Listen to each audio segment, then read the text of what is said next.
मुस्लिम family law ordinance 1961। बहुत खूबसूरती से चंद एक चीज़ें सेक्शन 1 इसका जो है वो बताता है, एक्सप्लेन करता है, जिसके बारे में मैं अक्सर ये कहता हूँ कि कोई भी लॉ जो है वो चंद चीज़ें बयान करता है। शायद एक आधी चीज़ इसमें भी मिस हो। क्या करता है कि कमेंसमेंट कब हो रही है, 1, एक्सटेंट क्या है, इसकी वुसअत क्या है, यानी कि ये सूबा है। आगे कहता है एप्लीकेबिलिटी क्या है, एप्लीकेबल एप्लीकेशन कहाँ है, यानी कि, और आगे चल के ये भी बताता है कि ओवरराइडिंग इफेक्ट क्या है या रेट्रोस्पेक्टिव इफेक्ट क्या है। तो इसके बारे में कुछ चीज़ें बड़ी क्लैरिटी के साथ बताता है। यानी कि शार्ट टाइटल क्या है, मीन इसका नाम क्या है, किसका, किसी भी एक्ट का। जब भी कोई इनेक्टमेंट होती है, रूल्स बनते हैं, ऑर्डर बनता है, तो हम किसी को किसी नाम से पुकारते हैं। ठीक, जैसे कि कानून शहादत है, सिविल प्रोसीजर कोड है, उसका ईयर भी साथ हो सकता है, स्पेसिफिक रिलीफ एक्ट वगैरह वगैरह। तो इसलिए इसको कहता है कि इसका नाम क्या होगा। अगर हम इसके शुरू में ही ये इसके चंद अल्फाज देखेंगे, वो कहता है शार्ट टाइटल। अब क्या किया, कामा डाला उसने, एक आइटम को अलग कर दिया शार्ट टाइटल तक। नेक्स्ट उसने क्या किया, एक्सटेंट, फिर कामा डाला। एंड का यूज़ भी ग्रामेटिकली रॉन्ग नहीं है, सीक्वल बताया था आपको। फिर उसको कामा डालता है और फिर एप्लीकेशन की बात करता है। ऐसे ये सर देख रहे हैं जी सर, मेरा एक्ट है ना आपके पास, तो काइंडली इसको नोट भी कीजिए। अच्छा जी, आगे वो कहता है एंड कमेंसमेंट। ठीक हो गया, अंडर कमेंसमेंट। अच्छा, कमेंसमेंट के बाद ये जो इसके ऊपर जो उसने आगे पंक्चुएशन मार्क दिया है, ये क्या है। तो आपके साथ ये सारे क्वेश्चन हैं जो आप लोगों ने बहुत पहले सीखे हुए हैं। कॉलन डाल के क्या करता है, एक हाइफन लकीर डालता है। तो क्या मतलब है इसका भाई, मैंने अक्सर आपको डिक्टेशन देते हुए या बताते हुए भी ये कहता हूँ। डिटेल तो है, इससे क्या उर्दू में क्या कहेंगे हम, इसका वैसे कोई नाम अगर हो, तफसीलिया। ये दो इसने डाले, फुल स्टॉप लाइक, इसे हम कॉलन कहेंगे, सिंपल, और इसके साथ ये हाइफन डाली, तो ये क्या हुआ, तफसीलिया। मीन ये आगे एक्सप्लेन करना चाह रहा है।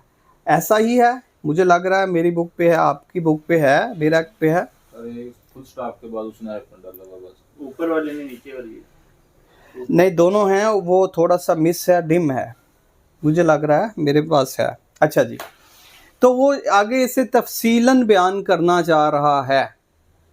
तफसीलिया उर्दू में अगर पंक्चुएशन कहेंगे, क्योंकि इसलिए मैं कह रहा हूँ कि ये चीज़ें आपको आनी चाहिए और आएंगी भी। अच्छा जी, शार्ट टाइटल, एक्सटेंट, एप्लीकेशन, तीन बातें की।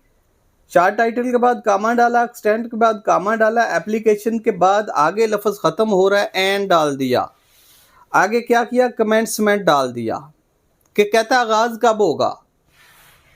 ठीक, तो ये भी हो जाए, short title and extend and application and commencement. Grammatically not wrong, but sequel इसका करेक्ट नहीं है, इसकी खूबसूरती ठीक नहीं है, तो इसलिए हम इससे परहेज करेंगे। ठीक हो गया जी। अब शार्ट टाइटल में आ जाए जी, इज़ा ना की है, हम इसको किस नाम से पुकारेंगे।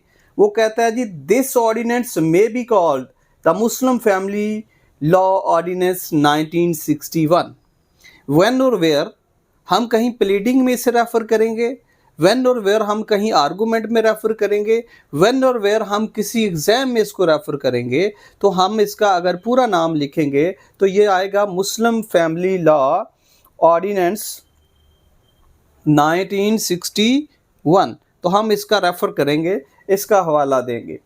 आगे जी दूसरी बात करता है, ये तो होगा जी शार्ट टाइटल, ठीक हो गया। पहली बात उसने की। दूसरा उसने कहा जी एक्सटेंट क्या है, मीन कि ये कहाँ तक लागू है, किस एरिए तक है, इसकी वुसअत कितनी है। एक्सटेंट से मुराद यहाँ पंजाब हो सकता है, खास एरिया हो सकता है, या होल कंट्री हो सकता है। तो वो कहता है it extend to whole of Pakistan, यानी पूरे पाकिस्तान विच यही ऑर्डिनेंस लागू होगा, किसी सूबे के लिए नहीं है, किसी फेडरेशन वफाक के लिए नहीं है। नेक्स्ट बात करता है जी एप्लीकेबल। अब यहां डिफरेंट बात करता है कि ये इसकी एप्लीकेशन कहां होगी, क्या ये वुमेन से लागू होगा, मेल पे होगा, फीमेल पे होगा, मुस्लिम पे होगा, नॉन मुस्लिम पे होगा। ये एप्लीकेबल का मतलब होता है किस सेगमेंट पे होगा, किस तबके पे होगा, किस सेक्ट पे होगा। मुसलमान है तो मुसलमानों के किस सेक्ट पे होगा। तो ये क्या बात कर रहा है, and apply to all Muslim citizens of Pakistan where they may be. Sir citizen के बाद उसने कुछ पंक्चुएशन यूज किया, क्या किया और क्यों किया। और से देखिए पाकिस्तान को उसने पंक्चुएशन मार्क किया। कौन सा ये पंक्चुएशन मार्क है सर, नेगेटिव मार्किंग फाइन के साथ। ये अब चलेगा, मुझे ये बताइए ये कितनी दफ़ा हम रिपीट कर चुके हैं जी।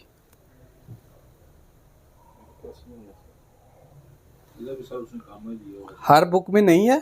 नहीं सर, कामा दिया हुआ हमारे पास। अच्छा, हर बुक में नहीं है। अच्छा जी, इसने पाकिस्तान लिखा है, मैं लिख देता हूँ जी पाकिस्तान, छोटा सा मैंने लिखा है, सॉरी, इसने लिखा है जी पाकिस्तान, और उसके बाद इसने इस्तेमाल किया है स्क्वायर ब्रैकेट का।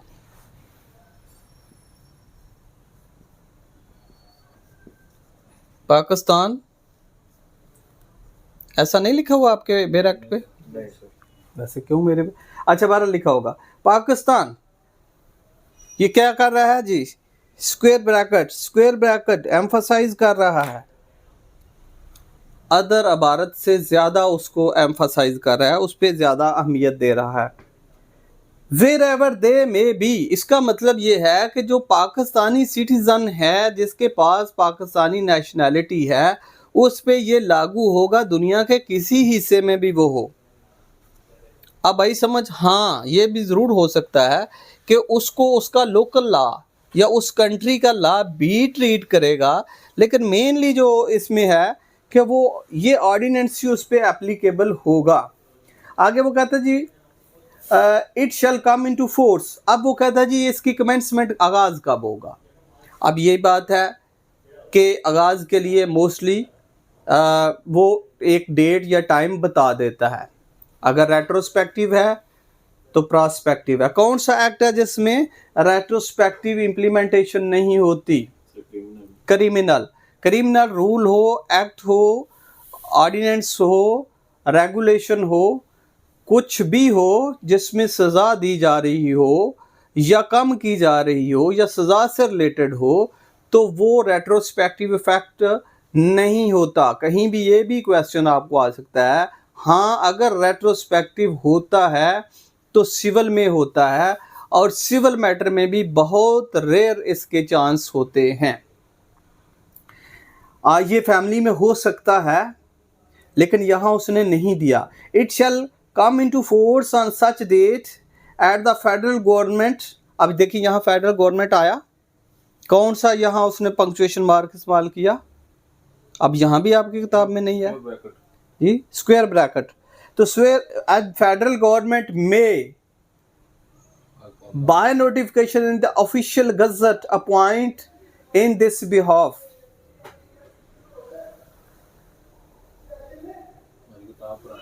अब वो नोटिफिकेशन नोटिफाइड होगा जी, कौन करेगा?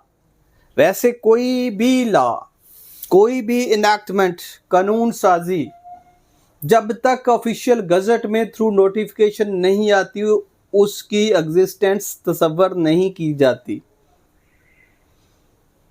लॉ उसे नॉन एग्जिस्टेंस समझता है। आल्दो वो असम्बली से बिल्कुल वैलिडली प्रूव्ड है, उसमें कोई एम्बिग्विटी नहीं है, लेकिन उसका ऑफिशियल गजट पे नोटिफाइड होना ज़रूरी है। उससे पहले अगर बन भी चुका है तो उस पे अमल दरामद करना कोई ज़रूरी नहीं है। ऑफिशियल गजट अब क्या है, notified in the official gazette. तो ये इस पे बहुत से ज़्यादा जजमेंट्स हैं कि ला बन गया लेकिन ऑफिशियल गजट पे नोटिफाई नहीं हुआ। ऐसे भी होता है कि ला बन जाता है, खास करके छोटे छोटे लाभ बनते रहते हैं। पंजाब गवर्नमेंट या किसी सूबाई गवर्नमेंट ने बना दिया कि फूड में ये कर दो, प्राइसेस की ये कर दो। जैसे अभी हमने सुना कि नान रोटी प्राइस ऊपर नीचे नोटिफिकेशन के थ्रू हो रही है। अब ये नोटिफिकेशन जो है मोस्टली गजटेड नहीं होता और पहले ही अमल दरामद शुरू हो जाता है, उसी वक्त ही करना शुरू कर देते हैं। तो ये इलीगल है, अगर इसे चैलेंज किया जाए तो स्ट्रक डाउन हो जाएगा अनटिल और अनलेस वो नोटिफाइड नहीं होता ऑफिशियल गजट पे। अपॉइंट इन दिस बिहाफ, तो it shall come into force at once.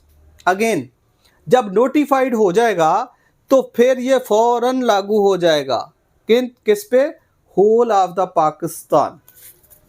ये तो होगा जिसका सेक्शन 1 जो कि इसके नाम का, इसकी एप्लीकेशन के बारे में, इम्प्लीमेंटेशन के बारे में बताता है। दूसरा बात, किसी भी लॉ का जो अहम जुज़ होता है, प्रीएम्बल, उसका टाइटल वगैरह, एप्लीकेबिलिटी, इनैक्टमेंट और उसके बाद उसकी डेफिनेशंस, जो कि कुछ अहम अल्फाज को वो डिफ़ाइन करता है। और अगर यही अल्फाज आप किसी जनरल मीनिंग में देखें बिल्कुल मुख्तलिफ होंगे, और मुमकिन है किसी और स्टैचू बेर एक्ट में इन्हीं अल्फाज का मीनिंग कुछ और हो, लेकिन जो स्टैचू एक्ट्स, रेगुलेशंस, रूल्स जिस लफ्ज़ का मीनिंग वो दे रहे हैं वो ही उसका मीनिंग जो है वो तसव्वुर किया जाएगा, उसको लिया जाएगा, उसको ख्याल किया जाएगा, पढ़ा लिखा जाएगा। उसके अलावा उसके अगर 100 मीनिंग्स भी हैं तो उन्हें कंसीडर नहीं किया जाएगा।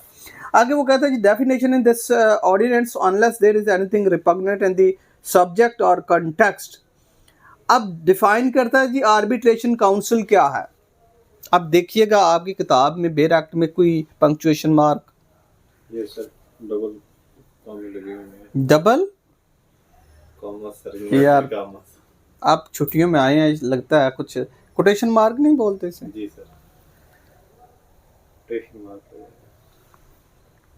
ये देख लें सर, डबल कोटेशन मार्क। अब आर्बिट्रेशन काउंसिल क्या है, क्या 2 बंदा है, क्या चेयरमैन है, क्या पार्टी है, क्या कौन है कौन नहीं है। वेरी सिंपल, रिपीटेडली, ऑनेस्टली ये वो अल्फाज हैं या वो हैं जो मैं हर अखबार में या किताब के साथ साथ आपको बताता चलता हूँ। Means a body consisting of a chairman, पहली नंबर पर जी एक चेयरमैन होता है। आगे चल के बताएगा कि अगर चेयरमैन नॉन मुस्लिम है तो फिर क्या होगा। And representative of each of parties to a matter dealt with in this ordinance, और जो पार्टी के नुमाइंदगान हैं, पार्टीज के रिप्रेजेंटेटिव्स हैं, वो क्या करेंगे, वो क्या होंगे, वो होंगे जी आर्बिट्रेशन काउंसिल। वो कंसिस्ट होंगे, अगर 4 बंदे हैं, 5 बंदे हैं, 6 बंदे हैं, तो ये 6 बंदों का जो है एक मजमुआ जो है ये क्या होगा, आर्बिट्रेशन काउंसिल होगा जी। आगे वो कहता है, यहाँ फिर उसे फर्दर एक्सप्लेन करता है कि अगर किसी पार्टी का रिप्रेजेंटेटिव नहीं है तो फिर क्या होगा। Provided that where any party fail to nominates a representative within the prescribed time. आगे चल के हम बताएंगे इसमें टाइम क्या है, और इसमें जो मुस्लिम फैमिली रूल भी हैं, ऑर्डिनेंस के 1961 के रूल्स भी हैं, रूल भी फर्दर इसको एक्सप्लेन करते हैं।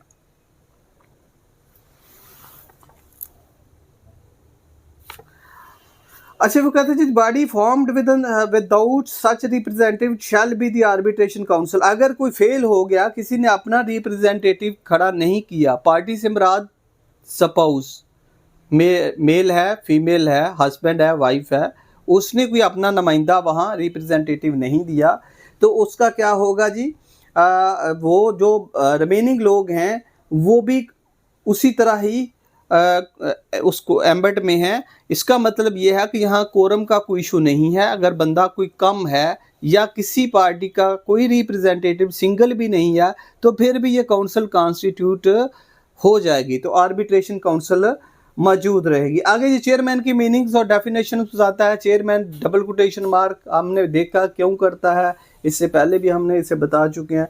Means the chairman of the union council are a person appointed by the federal government in the cantonment areas or by the provincial government and other areas or by the officer authorized in उधर table पे रख दे जी। Officer authorized or by the provincial government or the area of the officer authorized in that behalf by any such governments to discharge the functions of chairman under this ordinance। वो कहता है कि अगर कोई भी बंदा फेडरेशन इसको appoint करती है तो वो क्या है, वो चेयरमैन होगा जी। Having your seat please.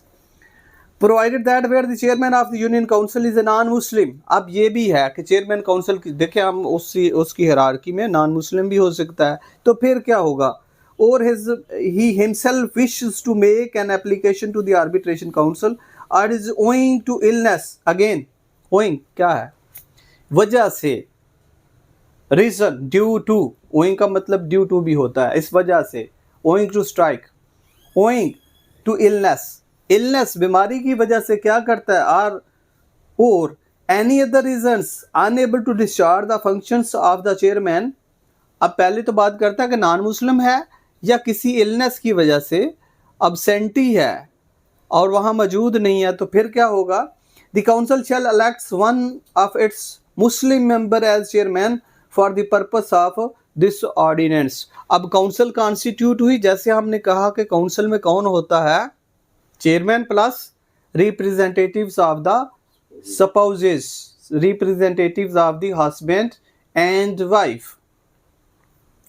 आगे सर वो सी कहता है जी, prescribed means prescribed by rules made under section 11। अब इसका इसी के रूल की बात करता है। रूल 11 आएगा तो हम इसे बताएंगे, काफ़ी डिटेल में है। अब यूनियन काउंसिल की बात करता है। मीन द यूनियन काउंसिल और अदर टाउन और union committee constituted under the basic democracies orders 1959। Ward, हम कॉमनली वार्ड के बहुत से मीनिंग्स हैं कि अगर वार्ड के सिनोनिम देखेंगे आपको पता चलेगा कि डजन के हिसाब से हैं, लेकिन वार्ड का मीनिंग क्या देगा, ward means a ward within a union और town as defined in the aforesaid order. अब किसी यूनियन में या टाउन में जैसे अवार्ड, जिसे वार्ड कहते हैं, तो वार्ड के ये डॉक्टर वाली वार्ड भी होता है और भी इसके काफ़ी सारे मीनिंग्स होते हैं। तो ये था जी आज इसका हमने इंट्रो किया, टाइटल किया और उसके बाद इसकी डेफिनेशन की, और नेक्स्ट इंशाल्लाह हम इसके अगर कहते हैं तो सेक्शन 3 भी कर लेते हैं। चलिए लेट कंटिन्यू। सेक्शन 3 क्या कहता है, आमतौर पर यह भी होता है किसी लॉ में